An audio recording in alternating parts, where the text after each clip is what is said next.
राज्य सरकारने अतिशय महत्त्वाचा निर्णय घेतलेला आहे।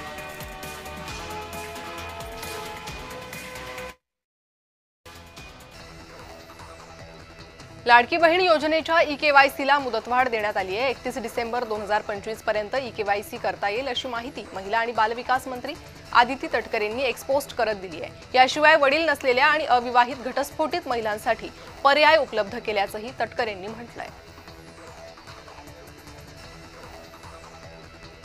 सलग दुसऱ्या दिवशी मुंबई ठाणे नवी मुंबईत सीएनजी गॅस पुरवठा ठप्प आहे। आरसीएफ कंपाऊंडमधील मुख्य गॅस पाईपलाईनमध्ये बिघाड झालाय, त्यामुळे मुंबईतील वाहतुकीवर परिणाम होतोय। ज्या पेट्रोल पंपावर सीएनजी उपलब्ध आहे तिथे भल्या मोठ्या रांगा लागल्यात। रिक्षा मिळत नसल्याने प्रवाशीही त्रस्त आहेत।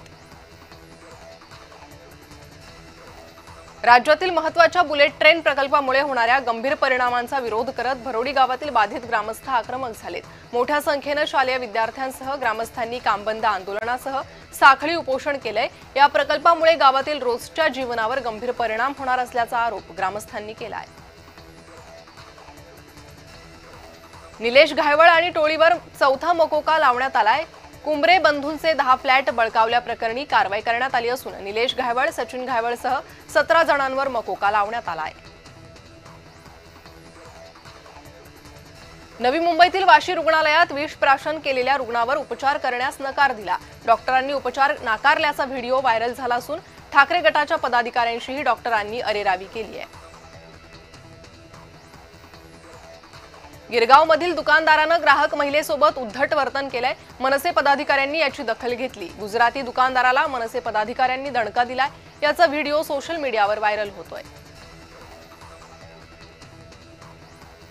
नांदेडमध्ये मोकाट श्वानानं चावा घेतल्यामुळे तब्बल 48 रुग्ण एकाच वेळी उपचार घेतात। या रुग्णांचे व्हिडिओ सोशल मीडियावर व्हायरल करण्यात आले। शहरातील तिरंगा चौक, हनुमान पेठ, महावीर चौक आणि जुना मोंढा या ठिकाणी श्वान दंश झाल्याच्या घटना घडल्यात। अशा घटनेत वाढ होत असल्याने महापालिका प्रशासन करतंय काय असा प्रश्न नागरिक उपस्थित करतायत। अकोल्यात रिक्षा चालकानं